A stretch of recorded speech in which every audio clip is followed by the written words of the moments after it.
بسم اللہ الرحمن الرحیم۔ ناظرین السلام علیکم، میں ہوں آپ کا میزبان صابر شاکر، وفاقی دارالحکومت اسلام آباد سے کچھ تازہ ترین اطلاعات اور اہم خبریں۔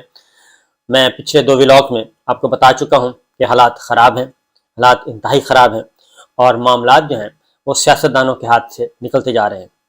یہ ولاگ بھی میرا آپ غور سے سنیے گا اور اس میں ایک چیز آپ کو سناؤں گا، اس کے ایک ایک لفظ پہ غور کرنا ہے، آپ نے ایک ایک جملے پہ غور کرنا ہے اور پھر آپ کو سمجھ آ جائے گی کہ ہم کس طرف جا رہے ہیں اور یہ ہمارے جو سیاستدان ہیں، ہمارے حکمران اور اپوزیشن، یہ کہاں جا رہی ہے، کیونکہ ہم ایک بند گلی کی طرف جا رہے ہیں اور سیاستدانوں کے ہاتھ سے، سیاستدانوں کے کنٹرول سے چیزیں باہر ہوتی جا رہی ہیں۔ 1977 نوجماعتی اتحاد PNA، پاکستان قومی اتحاد اس کو کہا جاتا تھا، ذوالفقار علی بھٹو صاحب نے الیکشن کروائے قومی اسمبلی کے اور اس میں دھاندلی کا الزام لگا، کچھ دھاندلی ہوئی بھی تھی اور دھاندلی کا الزام لگا اور اس کے بعد انتخابات، اگلے جو صوبائی اسمبلیوں کے انتخابات ہونے تھے، کیونکہ پہلے قومی اور صوبائی اسمبلیوں کے انتخابات ایک ہی دن نہیں ہوتے تھے، الگ الگ دن ہوتے تھے، تو اپوزیشن نے، نوجماعتی اتحاد نے ان انتخابات کا بائیکاٹ کر دیا صوبائی اسمبلیوں کے اور تحریک شروع کر دی اور دوبارہ انتخابات کا مطالبہ کر دیا، نئے انتخابات کا۔ لیکن چیزیں جو ہیں وہ چلتی رہیں، تحریک چلتی رہی اور پھر بہت طویل تحریک چلی اور 5 جولائی 1977 کو مارشل لا لگ گیا۔ آج کل کے جو حالات ہیں، آج کل کے حالات کیا ہیں؟ آج کل کے حالات یہ ہیں کہ رجیم چینج ہوا اور تب سے لے کے اب تک معاملات بالکل خراب ہیں۔ پنجاب اسمبلی ٹوٹ چکی ہے، خیبر پختونخوا ٹوٹ چکی ہے، نئے انتخابات کا مطالبہ کیا جا رہا ہے، 90 روز کے اندر انتخابات ہونے، الیکشن کے لیے تاریخ نہیں دی جا رہی اور election commission of Pakistan non functional ہے، اس پہ کوئی نہیں لے رہا، ایکشن نہیں لے رہا۔ گورنر پنجاب، گورنر خیبر پختونخوا تاریخ نہیں دے رہے، وفاقی حکومت تاریخ نہیں دے رہی، بلکہ ان انتخابات کو آگے لے جانے کی کوشش کر رہے ہیں۔ پکڑ دھکڑ عروج پہ پہنچی ہوئی ہے، شہری حقوق معطل ہیں، آئین پہ عمل نہیں کیا جا رہا، عدالتی فیصلوں پہ عمل نہیں کیا جا رہا اور جو میڈیا کے ساتھ جو کچھ ہو چکا، جو سیاسی مخالفین کے ساتھ ہو چکا، اس طرح کی بدترین حالت تھی اس وقت بھی 1977 میں۔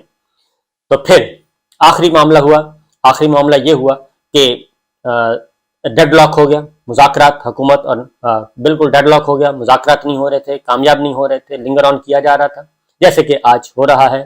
چاہے بیٹھ کے بات کریں، نہیں آنا ہے، نہیں آنا، معیشت تباہ ہو چکی ہے، سیاسی بحران عروج پہ ہے، سیکورٹی کی صورتحال عروج پہ ہے اور سیاستدانوں کو ٹائم پہ ٹائم دیا جا رہا ہے، سیاستدان اس پہ کام نہیں کر رہے، ڈیڈ لاک ہے، بات چیت نہیں ہو رہی اور اب جیل بھرو تحریک بھی شروع کر دی گئی ہے اور 77 میں بھی جیل بھرو تحریک شروع کی گئی تھی۔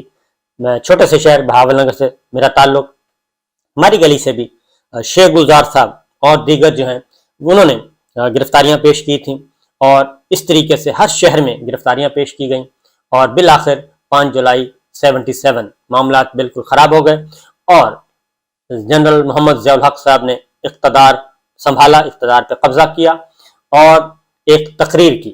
اس تقریر کے ذرا الفاظ غور سے سنیے گا، ایک ایک لفظ، اور پھر آج کے حالات دیکھیے گا۔ آج کل بھی کیا کوئی ایسی تقریر کی ضرورت ہے؟ کیا ضرورت تقریر تیار کی جا رہی ہے یا تقریر تیار ہو چکی ہے؟ اس سارے سوالوں کا جواب ذرا سنیے گا جی۔ بسم اللہ الرحمن الرحیم، نحمدہ نصلی علی رسول الکریم۔ خواتین و حضرات السلام علیکم۔ میں آج اس عظیم ملک کی عظیم قوم سے خطاب کرنے کا اعزاز حاصل کرتے ہوئے اللہ تعالیٰ کا تہ دل سے شکر گزار ہوں۔ یہ تو آپ کو معلوم ہی ہو چکا ہوگا کہ جناب ذوالفقار علی بھٹو کی حکومت ختم ہو چکی ہے اور اس کی جگہ ایک عبوری حکومت قائم کی گئی ہے۔ یہ تبدیلی جو گزشتہ شب آدھی رات کو شروع ہوئی، آج صبح ختم ہو گئی اور اللہ تعالیٰ کا شکر ہے کہ پرامن طور پر ختم ہوئی۔ یہ تمام کارروائی میرے حکم پر عمل میں آئی۔ اس عرصے میں وزیر اعظم اور ان کے افسر رخصار اور اسی طرح قومی اتحاد کے قائدین کو بھی حفاظت میں لیے ایک ایک لفظ غور سے سنیے گا۔ اس اقدام پر اب تک موصول ہونے والے تاثرات حسب توقع نہایت حوصلہ افزا ہیں۔ مختلف جگہوں سے مبارکباد کے پیغامات کی بھرمار لگ گئی ہے۔ میں اپنی قوم اور اپنے زندہ دل اور مومن افواج کا شکر گزار ہوں۔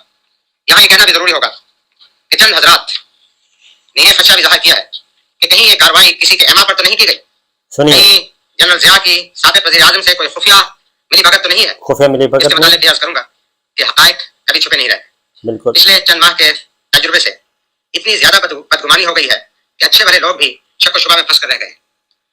آج صبح آپ نے خبروں میں سن لیا ہوگا کہ افواج پاکستان نے ملک کا نظم و نسق سنبھال لیا ہے.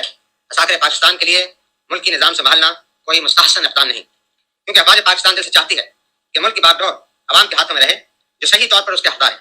عوام اپنا حق اپنے منتخب نمائندوں کے ذریعے استعمال کرتے ہیں، جس کے لیے ہر جمہوری ملک میں یہاں پہ سنیں اور اس کے آگے سنیے کہ افواج پاکستان بالکل حق بجانب ہوگی کہنے میں کہ جناب ہم تو چاہتے تھے کہ یہ معاملہ حل ہو لیکن حل نہیں ہو سکا. اس کے بعد اگلی سچویشن دیکھیے، اگلی سچویشن جنرل محمد ضیاء الحق صاحب کیا بیان کر رہے ہیں. وقتاً انتخابات ہوتے رہتے ہیں. ہمارے ملک میں بھی گزشتہ 7 مارچ کو انتخابات ہوئے، جس کے نتیجہ کو ایک فریق نے قبول کرنے سے انکار کر دیا. انتخابات میں دھاندلی کے الزام نے جلد ہی دوبارہ انتخابات کے مطالبے کی شکل اختیار کر لی. اس مطالبے کو تسلیم کرانے کے لیے ایک تحریک چلائی گئی، جس کے دوران یہ خیال آرائی بھی کی گئی کہ پاکستان میں جمہوریت نہیں چل سکتی. لیکن میں دلی طور پر سمجھتا ہوں کہ اس ملک کی بقا جمہوریت اور صرف جمہوریت میں ہے. اب یہ دیکھیں، اس وقت الیکشن میں دھاندلی، نئے الیکشن کا مطالبہ کیا جا رہا تھا اور اس وقت بھی اسمبلیاں ٹوٹ چکی ہیں، دونوں اسمبلیاں، الیکشن نہیں کروائے جا رہے. اس وقت بھی الیکشن کا مطالبہ کیا جا رہا تھا، اس وقت بھی الیکشن کا مطالبہ کیا جا رہا ہے. پاکستان تحریک انصاف مطالبہ کر رہی ہے کہ الیکشن کروائیں. 2 اسمبلیاں ٹوٹ چکی ہیں اور قومی اسمبلی کی 120 سیٹیں خالی ہیں. اب آگے سنیے. یہی وجہ ہے کہ اشتعال انگیز حالات اور مختلف سیاسی دباؤ کے باوجود افواج پاکستان نے حالیہ ہنگاموں میں اقتدار سنبھالنے سے گریز کیا. افواج پاکستان کی یہی خواہش اور کوشش رہی کہ سیاسی بحران کا کوئی سیاسی حل تلاش کر لیا جائے. اسی مقصد کے پیش نظر افواج نے حکومت وقت پر کئی بار زور دیا کہ وہ جلد از جلد مذاکرات کے ذریعے اپنے سیاسی مخالفین سے کوئی تسلیہ کر لے. ان مذاکرات کے لیے وقت درکار تھا، جو افواج پاکستان نے نظم و نسق برقرار رکھ کر مہیا کیا. بعض حلقوں میں فوج کے اس کردار پر نکتہ چینی بھی کی گئی، لیکن ہم نے یہ سب کچھ اس امید پر برداشت کیا کہ یہ وقتی چیز ہے. جب قوم جذباتی اور ہیجانی کیفیت سے نکلے گی تو اسے افواج پاکستان کے صحیح اور آئینی کردار کے متعلق تمام شک و شبہات دور ہو جائیں گے. اب یہ دیکھیں، یہ کہہ رہے ہیں کہ ہم نے پورا وقت دیا اور مذاکرات کا ٹائم دیا اور فوج کے کردار پہ شبہ بھی کیا گیا، اور اس وقت بھی فوج کے کردار پہ شبہ کیا جا رہا ہے کہ آپ اے پولیٹیکل ہیں، آپ انوالو کیوں نہیں ہوتے، اتنا کچھ ہو چکا ہے، آپ کب جاگیں گے. مطالبہ کیا جا رہا ہے جنرل عاصم منیر صاحب سے کیا جا رہا ہے، افواج پاکستان سے کیا جا رہا ہے، جرنیلوں سے کیا جا رہا ہے، ٹرولنگ کی جا رہی ہے ان کی کہ آپ کو ہو کیا گیا ہے. اپوزیشن اپنے طور پہ کر رہی ہے، حکومت اپنے طور پہ کر رہی ہے، میڈیا اپنے طور پہ کر رہا ہے، سوشل میڈیا پہ ایک لڑائی چل رہی ہے اور وہ کہہ رہے ہیں کہ ہم نے پورا ٹائم دیا کہ آپ لوگ مذاکرات کریں، اور جنرل ضیاء صاحب کہہ رہے ہیں کہ اس پہ فوج پہ تنقید بھی ہوئی. اب ذرا آگے سنیے کیا ہو رہا ہے. میں نے ابھی آپ کے سامنے ملک کو درپیش صورتحال کا اجمالی نقشہ پیش کیا ہے، جس سے آپ پر واضح ہو گیا ہوگا کہ جب سیاستدان ملک کے بحران سے نکالنے میں ناکام رہے تو افواج پاکستان کے لیے خاموش تماشائی بنے رہنا ایک ناقابل معافی جرم ہے. یہی وجہ ہے کہ فوج کو مجبوراً مداخلت کرنا پڑی. یہ اقدام صرف ملک کو بچانے کی خاطر کیا گیا ہے. یہاں یہ واضح کر دینا چاہتا ہوں کہ مجھے فریقین میں آپس میں سمجھوتے کا کوئی امکان نظر نہیں آتا تھا. اس کی خاص وجہ آپس کی بے اعتمادی اور ایک دوسرے سے بدگمانی تھی. ان حالات میں اس بات کا اندیشہ تھا کہ اس صورتحال کی وجہ سے ملک ایک بار پھر افراتفری اور سنگین تر بحران کا شکار ہو جائے. اس وقت بھی یہی صورتحال ہے کہ اس وقت بھی دونوں فریقین اپوزیشن اور حکومت کے درمیان مکمل بدگمانی ہے، بد اعتمادی ہے اور ایک دوسرے کی بات سننے کے لیے تیار نہیں ہیں. اور یہ جو کہہ رہے ہیں کہ ہم نے پورا موقع دیا، جنرل ضیاء صاحب کہہ رہے ہیں ہم نے پورا موقع دیا، تو اس وقت بھی قومی سلامتی کے کمیٹی کے 2 اجلاس ہوئے، اس میں بھی کہا گیا کہ کنسنسس پیدا کریں.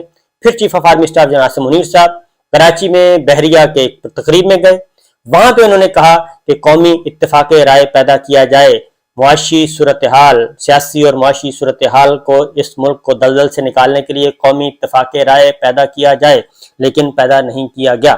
اب ذرا اس سے آگے کی گفتگو سنیں، اور کیونکہ سیاسی قیادت وہ کہتے ہیں ناکام ہو چکی تھی. جنرل ضیاء صاحب کہہ رہے ہیں کہ سیاسی قیادت ناکام ہو چکی تھی، ہم نے پورا موقع دیا لیکن کوئی فائدہ نہیں ہوا. اب سنیے آگے. یہ خطرہ مول لینا قوم کے مفاد میں ہرگز نہیں تھا، چنانچہ یہ فوجی کارروائی عمل میں لانی پڑی. اب مسٹر بھٹو کی حکومت ختم ہو چکی ہے، سارے ملک میں مارشل لا نافذ کر دیا گیا ہے، قومی اور صوبائی اسمبلیاں توڑ دی گئی ہیں، صوبائی گورنر اور وزیر ہٹا دیے گئے. البتہ آئین کو منسوخ نہیں کیا گیا، اس کے بعض حصوں پر عمل درآمد روک لیا گیا ہے، اور اسی آئین کے تحت صدر مملکت فضل اللہ چودھری صاحب نے حسب سابق اپنی ذمہ داریاں جاری رکھنے پر رضامند ہو گئے ہیں، جس کے لیے میں ان کا ازحد شکر گزار ہوں. وہ سربراہ مملکت کے فرائض انجام دیتے رہیں گے۔ اہم قومی مسائل کو حل کرنے میں ان کی مدد کے لیے ایک ملٹری کونسل کی تشکیل کی گئی ہے۔ یہ کونسل 4 افراد پر مشتمل ہوگی، جس میں chairman joint chief of staff اور بری، بحری، ہوائی افواج کے چیف آف سٹاف شامل ہوں گے۔ میں چیف آف آرمی سٹاف اور چیف مارشل لا ایڈمنسٹریٹر کی ذمہ داریاں ادا کروں گا۔ حسب ضرورت مارشل لا آرڈرز اور مارشل لا انسٹرکشن جاری کیے جائیں گے۔ آج صبح میں چیف جسٹس آف پاکستان جناب یعقوب علی سے بھی ملا۔ میں ان کے مشورے اور قانونی رہنمائی کے لیے آزاد مشکور ہوں۔ میں یہ بالکل واضح کر دینا چاہتا ہوں کہ نہ میرے کوئی سیاسی عزائم۔ یہ دیکھیں جی، وہ کہتے ہیں کہ جیسا صاحب نے کہا کہ میں چیف جسٹس آف پاکستان سے بھی ملا مارشل لا لگانے کے بعد، اور ان کے بھی مشوروں پہ عمل کیا جائے گا، اور صدر مملکت فضل الہی چودھری تھے اس وقت، ان سے ملا اور وہ اپنی ذمہ داریاں جاری رکھیں گے۔ پھر ایک ملٹری کونسل بنا دی گئی۔ اب بھی کبھی ٹیکنوکریٹس کی کہا جاتا ہے اور کبھی کچھ کہا جاتا ہے، اور کہا جا رہا ہے کہ بھائی اپنے معاملات ٹھیک کر رہے ہیں، لیکن معاملات ٹھیک نہیں ہو رہے۔ اب ذرا آگے سنیے، چیف جسٹس آف پاکستان سے بھی جنرل صاحب نے اس وقت ان کو بھی اعتماد میں لیا تھا، اور آگے ایک اور بڑی اہم باتیں آنی ہیں، وہ بھی ذرا سنیے۔ نہ فوج ہی اپنے سپاہیانہ پیشے سے اکھڑنا چاہتی ہے۔ مجھے صرف اس خلا کو پر کرنے کے لیے آنا پڑا ہے جو سیاستدانوں نے پیدا کیا، اور میں نے یہ چیلنج صرف اسلام کے ایک سپاہی کی حیثیت سے قبول کیا ہے۔ میرا صرف واحد مقصد آزادانہ منصفانہ عدم ہے۔ انتخابات مکمل ہوتے ہی میں اقتدار عوام کے منتخب نمائندوں کو سونپوں گا، اور میں اس لاہے عمل سے ہرگز انحراف نہیں کروں گا۔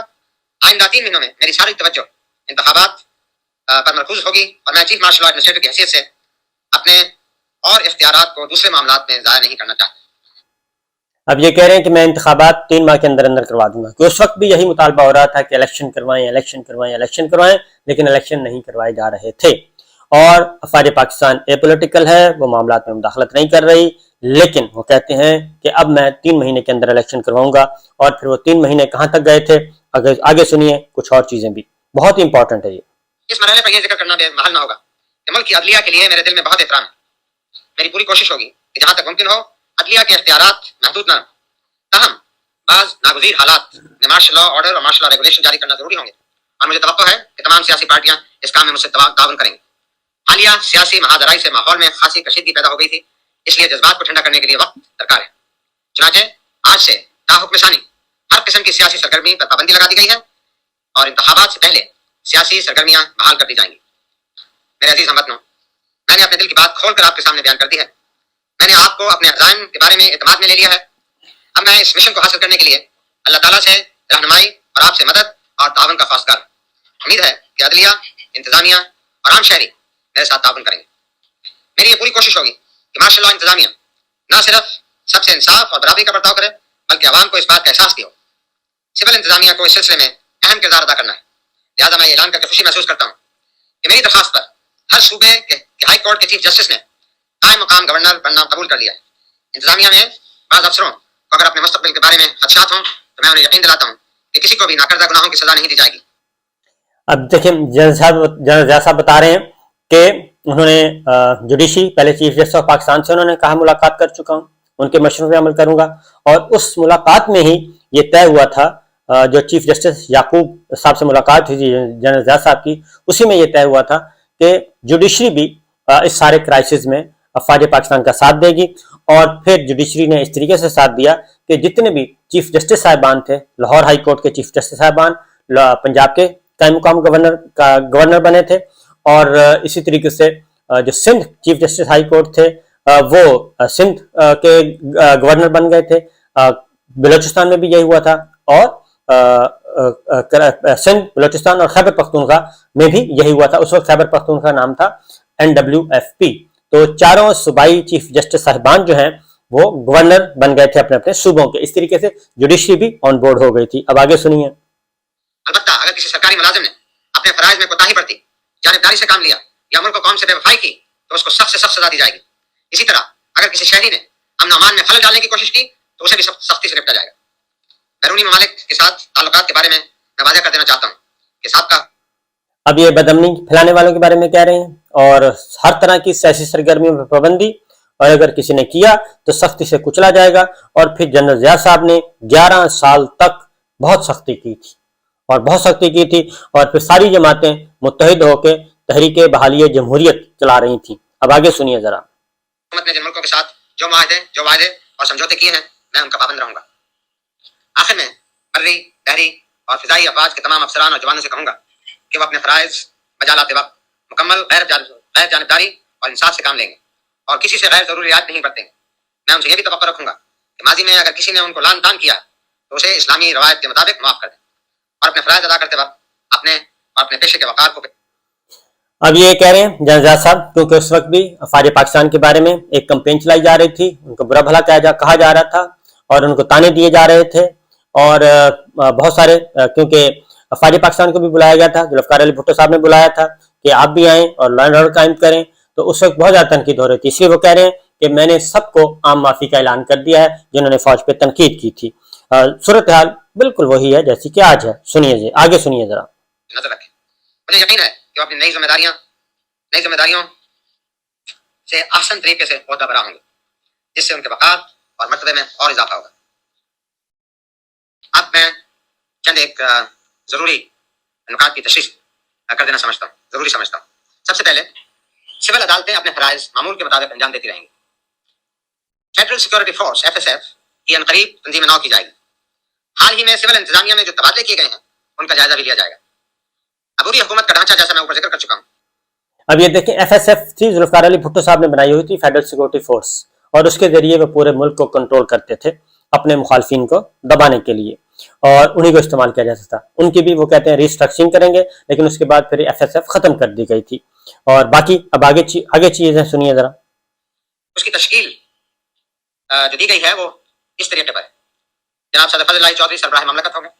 ملک کے اہم انتظامی امور ملٹری کونسل ادا کرے گی، جس کا ذکر میں اوپر کر چکا ہوں. انتظامیہ کا سربراہ چیف مارشل ایڈمنسٹریٹر ہوگا. Secretary general defence mister Ghulam اسحاق، جو کہ ایک نہایت قابل انسان ہیں، ان کو تمام وفاقی محکموں میں رابطے کے ذمہ دار ہوں گے. وفاقی حکومت کے سیکرٹری اپنے اپنے محکمے کے سربراہ ہوں گے. ہر صوبے کی ہائی کورٹ کے چیف جسٹس اس صوبے کے قائم مقام گورنر ہوں گے. صوبے کی انتظامیہ کے سربراہ صوبے کے مارشل لا ایڈمنسٹریٹر ہوں گے اور صوبائی محکموں کے انچارج بدستور سیکرٹری رہیں گے. اب یہاں پہ سول بیوروکریسی بھی آن بورڈ ہو گئی، کیونکہ کابینہ تو تھی نہیں، ملٹری کونسل تھی 4 رکنی، اور اس میں chairman joint chief of staff committee تھے، اور ایئر چیف تھے، اور نیول چیف تھے، اور chief marshal administrator general Zia الحق صاحب خود تھے، اور سربراہ مملکت پریزیڈنٹ فضل الہی تھے. اور اس کے بعد تمام فیڈرل سیکرٹریز کو اپنے اپنے محکموں کا سربراہ یعنی کہ وفاقی وزیر کا درجہ دے دیا گیا تھا. اور اس طریقے سے سول بیوروکریسی بھی آن بورڈ ہو گئی تھی.